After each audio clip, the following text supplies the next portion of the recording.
Toyota Kijang Innova Zenix. Ada yang hybrid dan ada yang bensin. Kalau kemarin kita udah kencan pertama dengan mobil ini, kita udah ngetes gimana sensasinya sedikit aja. Kali ini kita akan bermain-main lagi dengan yang lebih luas. Di sini ada trek-trekan, ada slalom, ada nanjak, ada jalan terjal, ada masuk air, dan kita akan buktikan kemampuan dari Innova ini. Kayak apa rasanya? Simak terus video ini sampai habis.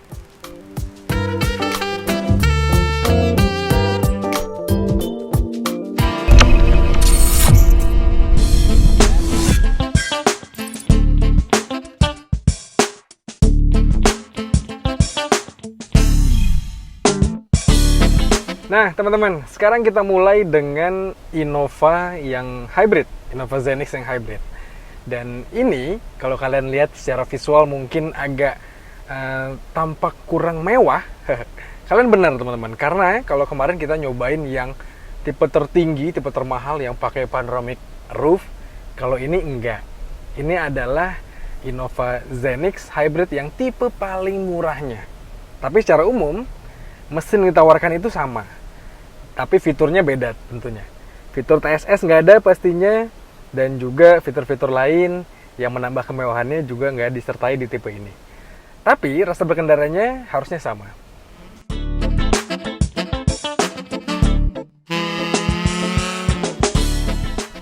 Nah, kalau kalian lupa, di Toyota Innova Zenix Hybrid ini, dia pakai mesin bensinnya sebenarnya sama, yaitu M20A.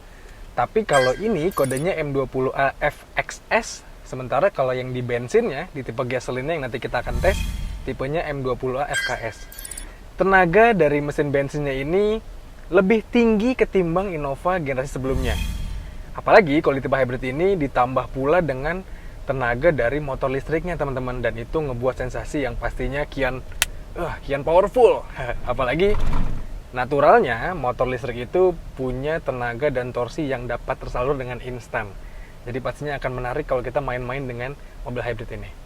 Tapi sebelum kita gaspol mobil ini, dalam kondisi dipakai cruising santai seperti ini, teman-teman, Innova Zenix Hybrid ini memang menarik. Impresi berkendaranya menyenangkan karena dia bisa melaju tanpa effort gitu ya, dengan motor listriknya aja. Nah, kalau kalian lupa juga, teman-teman, Innova ini hybridnya adalah sistem yang paralel. Jadi, secara umum, motor listrik dan mesinnya itu bisa menggerakkan roda. Jadi, kalau baterainya lagi dalam keadaan penuh, dia bisa melaju di kecepatan rendah pakai motor listriknya aja, pakai baterai. Tapi ketika kita kick down, dia akan menyalakan mesin bensinnya dan membantu tarikannya bisa lebih luar biasa lagi. Sekarang kita coba ya, teman-teman ya. Kita coba buktikan langsung. Kemarin sih pada saat launching kita nggak bisa kemana-mana. Sekarang ada jalan kosong dikit, kita bisa coba sensasinya kayak apa. Kita mundur dikit ya, lalu ini kita matikan traction controlnya. Oke, kita pindahin ke gigi S. Anyway, mobil ini sekarang pakai CVT dan penggerak roda depan, teman-teman. Jadi beda dengan Innova yang versi sebelumnya. Kita gaspol. Wow. 0 ke 60, 0 ke 70 gampang banget dapatnya. Dan itu adalah nilai positif tentunya. Kijang bisa seakseleratif ini. Dan pastinya itu adalah tanda baik kalau mobil ya emang pengen ngejar tenaga.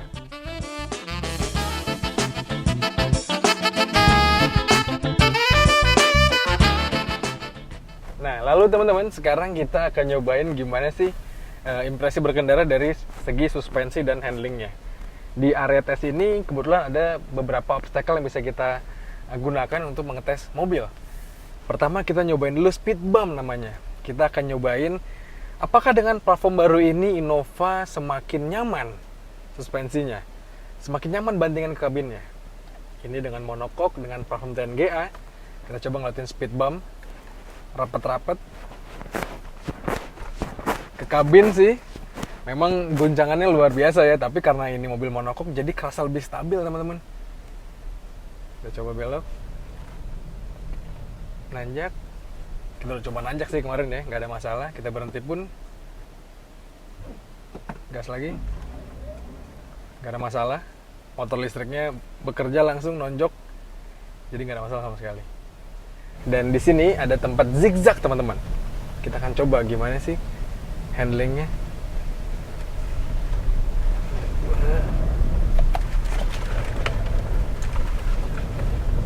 Oke. Ya rasanya memang beda banget teman-teman. Innova sekarang pakai platform monokok dan juga TNGA itu ngebuat kestabilannya lebih oke, ngebuat steeringnya jadi lebih akurat, dan impresi berkendara dengan mobil yang monokok dibandingkan leather frame itu memang cenderung lebih nyaman di mobil monokok seperti ini. Apalagi kalau kita ngelewatin manuver yang seperti tadi. Ya walaupun di jalan raya mungkin nggak banyak lah ya menemukan kondisi seperti itu. Tapi tes kali ini membuktikan kalau mobil ini capable sekali dan nyaman untuk dipakai bermanuver seperti ini. Jadi ya kalau ngeliatin jalan raya yang notabene-nya biasa-biasa aja, harusnya pun lebih nyaman lagi. Ya, kalau kalian mungkin agak sinis dengan mobil yang FWD dan juga mobil yang monokok karena nggak setangguh leather frame dan juga mobil yang RWD, ya mungkin sekarang udah zamannya seperti ini teman-teman. Mobil ini toh kalau kita ngomongin efisiensi lebih baik, kalau kita ngomongin juga biaya pembuatan lebih murah, production cost-nya lebih murah, efisiensi lebih baik, dan mobil ini dengan platform baru ini rasa berkendaranya pun kian menyenangkan. Jadi apa salahnya mencoba platform baru seperti ini? Ya mungkin kalau kalian yang berkendaranya di jalan-jalan yang ekstrim gitu ya, di pegunungan, di daerah perbukitan, atau di daerah tambang, ya Innova yang lama mungkin lebih pas untuk kalian, atau Fortuner sekalian. Tapi kalau kalian orang yang nggak mau ribet di jalan perkotaan, yang mengejar kenyamanan, Innova Hybrid seperti ini adalah pilihan yang tepat teman-teman. Dan rasanya langkah yang dilakukan Toyota ini udah sangat-sangat tepat. Karena sekarang Innova itu diplot untuk mobil keluarga yang besar, mobil yang image-nya mewah, dan bos-bos itu pastinya tentu pengen mobil yang nyaman. Dan ini adalah jawabannya. Toyota mengklaim mobil ini bisa tembus di angka 20 km per liter untuk konsumsi BBM rata-ratanya. Tapi kita belum mengetes klaimnya Toyota itu, dan menurut kami sih rasanya dengan teknologi hybrid ini, mobil ini mungkin aja untuk dapat segitu. Apalagi kalau kita pakai rute kombinasi, rute tol, dan rute dalam kota, tentunya mobil hybrid paralel seperti ini akan lebih diuntungkan ketimbang mobil serial. Dan kami penasaran untuk mengetesnya. Gimana sih kira-kira mobil ini seirit apa? Nanti kita tes lagi. Tapi untuk saat ini, mungkin cukup untuk Innova hybridnya. Sekarang kita pindah ke Innova yang bensin. Apakah dengan mesin baru itu Innova jadi lebih dikdaya? Apakah Innova jadi lebih menyenangkan untuk dikendarai? Mari kita pindah ke sana.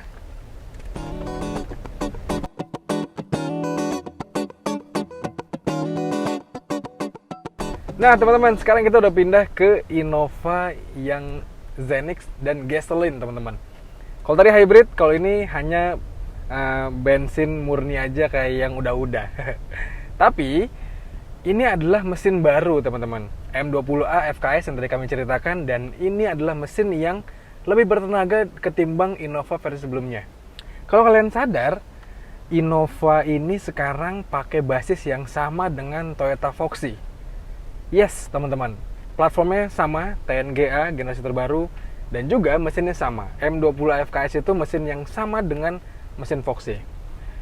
Kami udah pernah ngetes Foxy sebelumnya, dan ternyata ketika mesin tersebut dipindahkan ke Innova yang notabene bodinya lebih kompak ketimbang Foxy, ini menarik teman-teman. Tapi memang kami tes sekarang ini, beberapa kelemahan khasnya CVT itu terasa. Contoh kayak misalnya kita sekarang nih ya, kita bejak tiba-tiba, tuh respon mesinnya tentunya nggak seresponsif mesin-mesin yang pakai transmisi manual ataupun transmisi otomatis konvensional. Selain itu, CVT ini juga pastinya secara perawatan lebih mahal sedikit dibandingkan otomatis konvensional. Maka mungkin beberapa dari kalian ada yang agak-agak sentimen dengan pembaruan yang dilakukan sama Toyota itu. Tapi sekali kami bilang kalau ini adalah tuntutan zaman, dan segala peranti baru atau segala hal yang baru di Innova ini untuk ngebuat mobil jadi lebih efisien, mobil jadi lebih enak dan nyaman untuk dikendarai ataupun ditumpangi. Dan itu terbukti dari putusan kami, teman-teman. Anyway, kalau kita ngomongin secara impresi berkendara, suspensi, handling, ataupun steeringnya, Innova Hybrid ataupun Innova Gasoline ini adalah platform yang sama, maka rasa berkendaranya pun kurang lebih mirip-mirip, teman-teman. Bantingannya mirip-mirip, steeringnya mirip-mirip, terus bantingan suspensinya mirip. Dan iya, karena mobil ini hanya berbeda dari drivetrain-nya aja. Jadi secara umum rasa berkendaranya mirip-mirip. Nih, contohnya kita lihat suspensi seperti ini, speed bump, bantingannya sama-sama terasa medium, teman-teman, nggak terlalu empuk, tapi juga nggak terlalu keras banget, nggak terlalu kaku. Ini kita coba lewat ada jalan bebatuan gitu. Oke. Iya, masih ada kakunya sedikit rasanya, nggak yang ngebuat mobil terlalu terayun ambang-ambing gitu ya. Bahkan kita ngelewatin ada jalan banjir gitu, teman-teman. Kita coba ya, mumpung Jakarta lagi musim hujan. Kita coba agak-agak menyamakan kondisi. Tapi ya airnya nggak terlalu banyak, teman-teman.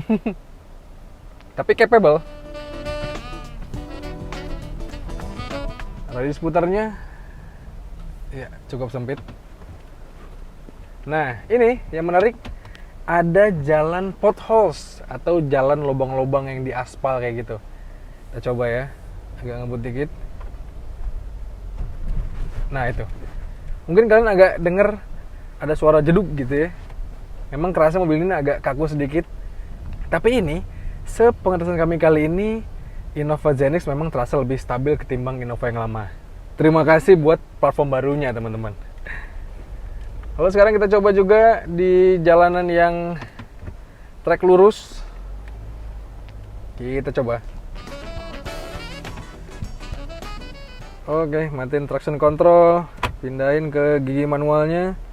Lalu kita tahan di putaran tinggi. AC nyala, teman-teman, ini. Gaspol.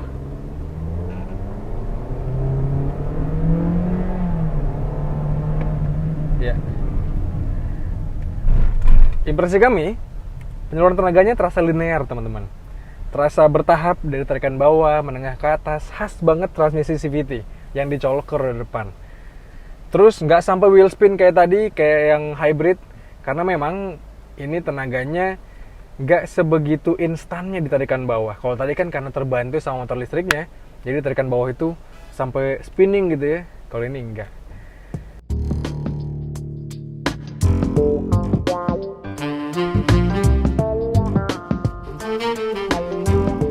Jadi begitu, teman-teman, kurang lebih impresi berkendara dari Innova Zenix Hybrid dan juga Innova Zenix yang gasoline ini.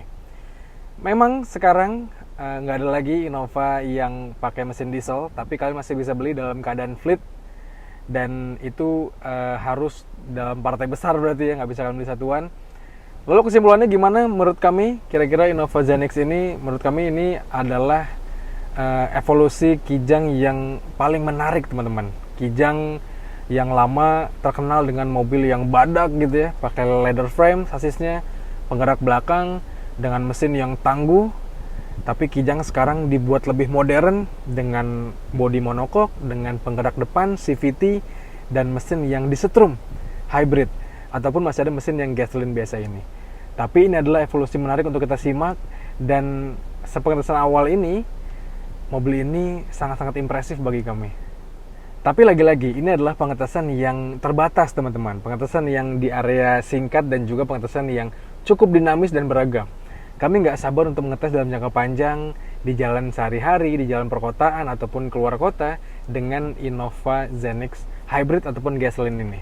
Untuk saat ini, seperti itu ulasan singkat kami tentang mobil ini. Menurut kalian gimana? Kira-kira menarik nggak sih mobil ini? Coba kalian sampaikan pendapat kalian di kolom komentar di video kali ini.